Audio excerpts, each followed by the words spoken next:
look at somebody like Isaac Newton, he was a very religious man. He saw no conflict between religion and science, and really that is more a product of the Enlightenment era, where the people that were pro-Enlightenment, sort of denying God, tried to claim science for themselves, even though historically that hadn't been the case. The most fervent or the people that had the most to contribute to science were often very religious.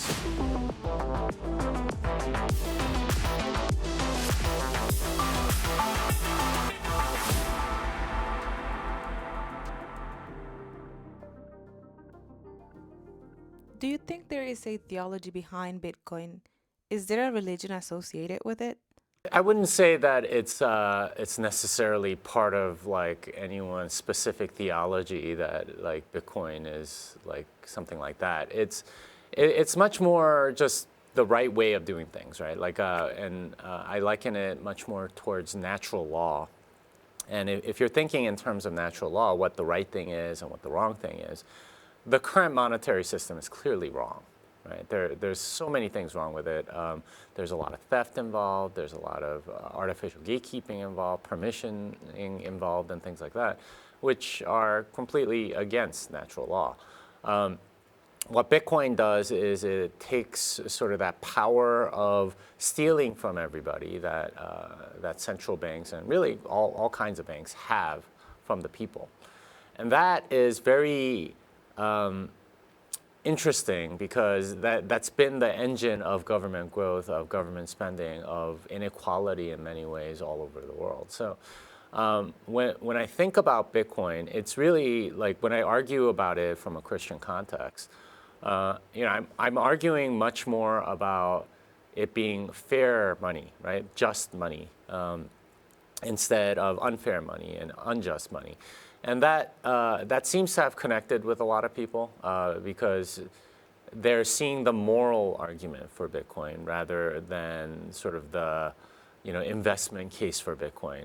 And I think that's what I tried to bring about with that book, Thank God for Bitcoin, is it's not just an investment, right? It's a better system. And there's a reason why a lot of people are getting into this system. It's so that they can avoid all the excesses and the badness of the current system. And that's, I think, a much stronger argument. Now, with regard to faith and how those things are aligned, I mean, I did give a talk earlier today about virtues and vices of Bitcoin.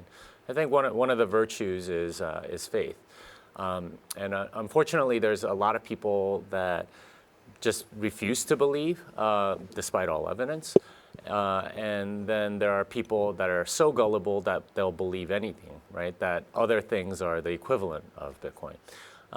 And faith is sort of like that midpoint, the balance. And unfortunately, the people that are on either side are often driven by envy of the people that got in earlier, and it's for them some form of a status game.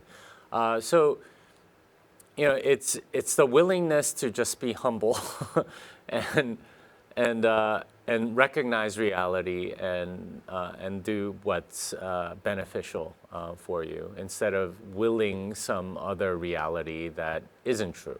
Unfortunately, a lot of people do fall into that. So there is that aspect of it where if you are very honest with yourself, instead of having a postmodern nihilistic mindset where you think you can make your own reality and either be on the unbelief side and sort of dismiss Bitcoin and say that it's worth nothing because I declare it to be, or be on the gullible side where you're trying to will an altcoin into prominence through your marketing efforts or something like that, that it's some arbitrary coin that will win.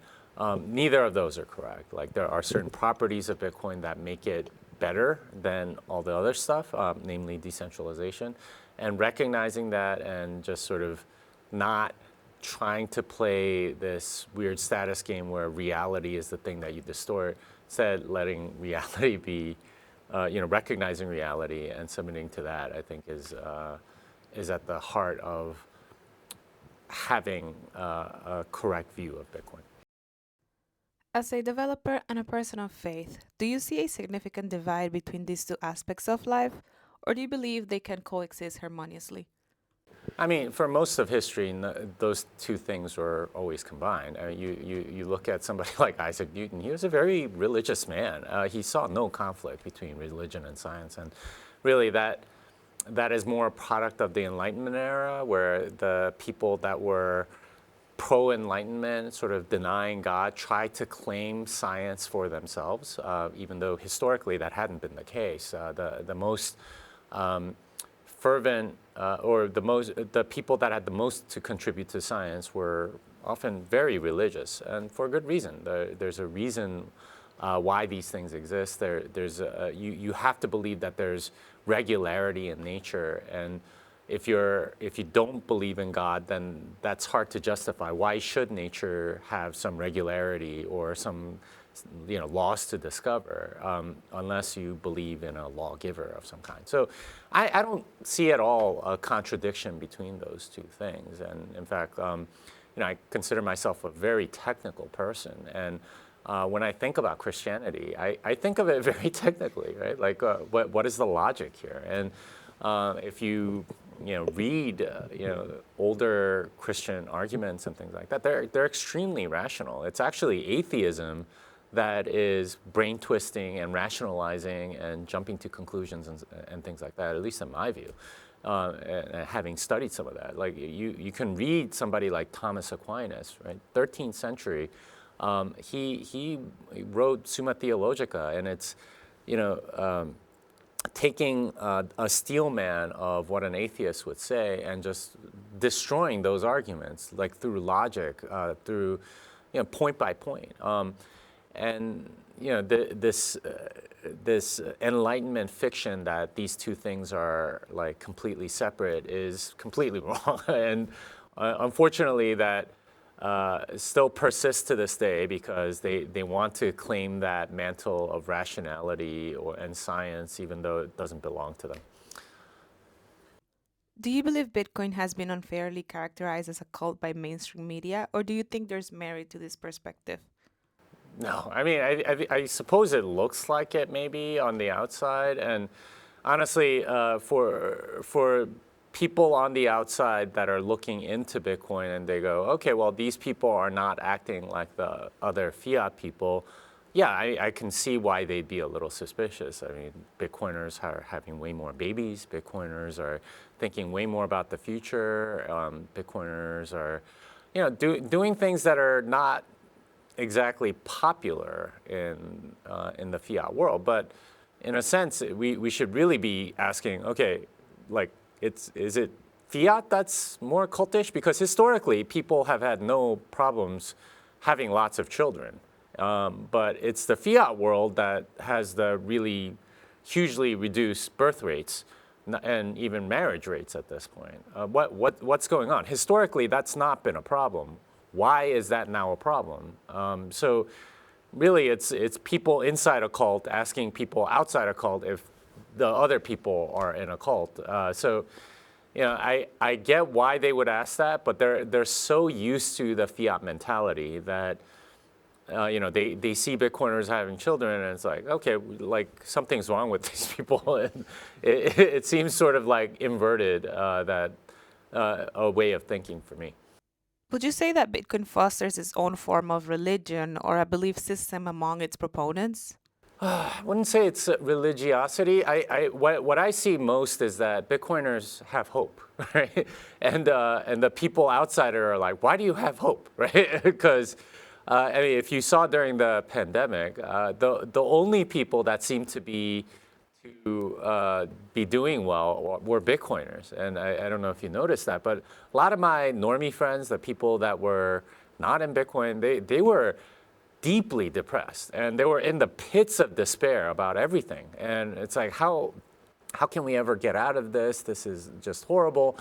And for them, like they see Bitcoiners have hope. It's like, oh, that must be a cult, or they must be, fanatics or something like that. No, it's actually like we see a path out of this, right? It's not just government taking over everything and gaslighting you and all that. There's actually a path out. Like there is a way to sort of take off the mask a little bit from I guess that's a pun there, from all the people that are sort of gaslighting you and so on. And that I think is what maybe gets them get them to say, okay, these people are maybe religious or whatever, because they see hope, right? And that's something, honestly, that a lot of fiat people don't have, right? The world sort of traffics in like deep despair, right? There are a lot of people that are afraid to say almost anything because they'll get in trouble, or if they say something now that's acceptable now, but 5 years from now it's like completely unacceptable, they're going to get in trouble or canceled or whatever. Like that's a deep despair when you think your position is completely insecure and that you can get canceled at any time. Whereas Bitcoiners, for the most part, have sort of like detached themselves from the system, and they understand, okay, like I'm sovereign over my stuff. I don't have to care what all of these people think or all the gaslighting that they're doing to me and so on. So it's not that we're religious, it's that we actually have hope. And it's just so rare in the world today to have hope that it stands out as, oh, okay, like these people must be crazy or something, when in fact, actually, we're the rational ones. We see a path, and it's not fantasy either, right? It's not like just, oh, everything's gonna work out because we just want it to be or something like that. There's good evidence that Bitcoin is working, and the fact that Bitcoiners are having children, they're successful, they're able to withstand a lot of these attacks from the mainstream and so on. That's evidence that it's not fantasy. It's not just altcoin marketing or whatever. It's actually like real, and that I think should be compelling evidence, if anything, that there's something very interesting going on in this community, and it's not cultish, it's not some sort of new religion or anything like that. It's just like there's a different perspective on money, and unfortunately the fiat monetary system puts you into a pit of despair once you understand it. But for those of us in Bitcoin, we see actually a way out. What do you mean when you describe Bitcoin as encouraging the biblical model of sowing and reaping? Additionally, could you elaborate on the idea that Bitcoin is Christian money? Yeah, so sowing and reaping is sort of like the natural process, right? You sow a seed first, and then it grows, and you can reap the rewards, the fruit, or whatever. And that's just sort of the natural order. And from a Christian biblical perspective, that's something that is mentioned over and over and over again. It's, you first sow, and then you reap. What fiat money does is it flips that on its head. So through loans, through debt created out of nothing, you can reap first and then pay it off later over time. And this has been the fiat model, is by issuing these loans, instead of having to save, you can just sort of have the savings first and then pay it off later through the profits and so on. Now, it sounds good in theory, and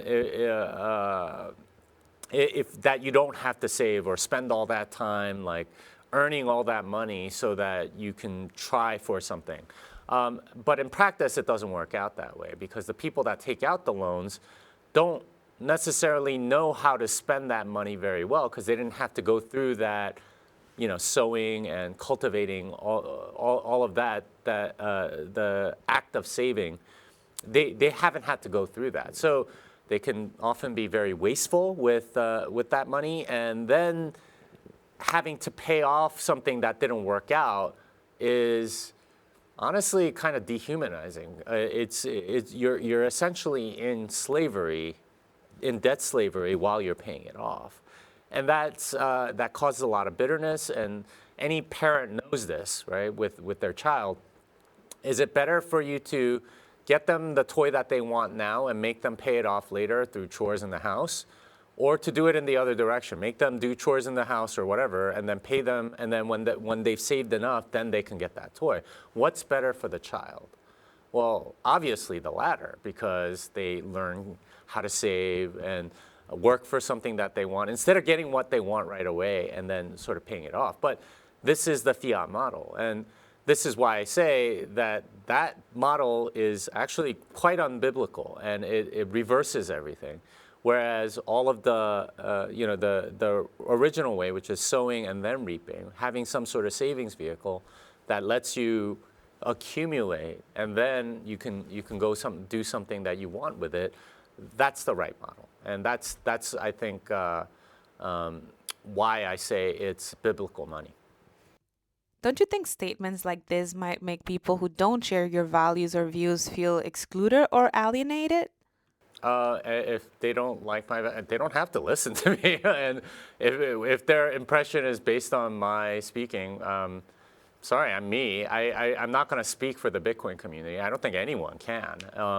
But it's based on this sort of fiat model where one person sort of represents everything about the community, and we know Bitcoin's not like that. There are lots of different opinions on how to do anything, really, and I'm just one person that's giving my perspective, and if they don't like it, that's okay. There are lots of other perspectives. You should try to figure out which one's the correct one if you're being intellectually honest.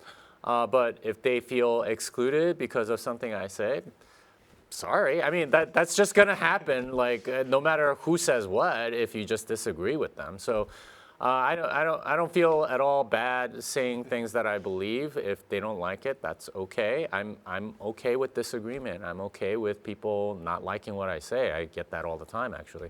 But, like, there's no need for some sort of consensus opinion on that. This isn't the Bitcoin protocol. Do you believe Bitcoin aligns exclusively with Christianity, or do you see it as compatible with other belief systems and values as well? I mean, you'd have to ask them. I know it's fit into my life, and I'm a Christian. I haven't been a Muslim or, Jewish or, Hindu or whatever, so I can't speak to that. You should go ask those people. I suspect the answer is yes, but like, for me to comment on that would be like trying to represent a community that I'm not a part of. I just know that for Christians, it's definitely aligning with the values that we hold dear.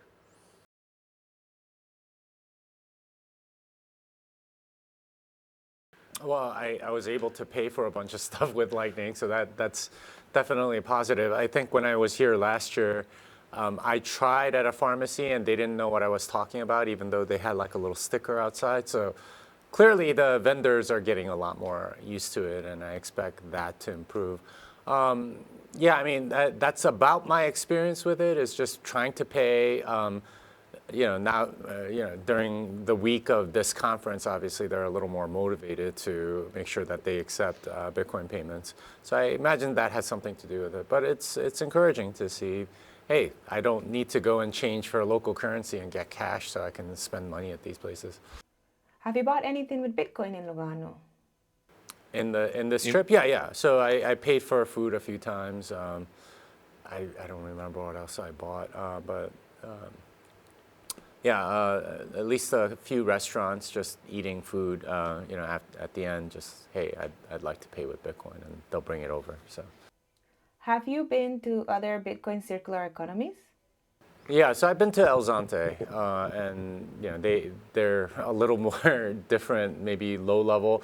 Some of them just have like a big QR code. They don't even have like the phone. They just want to see the confirmation on your phone, and that's enough to like accept or whatever. It's a little more technologically advanced here. There's like a POS system and things like that. In a place like El Zonte, it's a little more informal. And you're sometimes lucky to see a phone on the other side because phones are expensive. So, but yeah, it's each sort of brings its own culture, and they evolve differently, I suppose. Would you be coming back to Lugano? Yeah, absolutely. It's a beautiful city. And there's all kinds of things you could buy here. I'd like to see like some of the normal grocery stores and things like that. My wife likes to go to the Coop. I'd like to see that be a little more Bitcoin based. That would be interesting. What do you like the most of Lugano?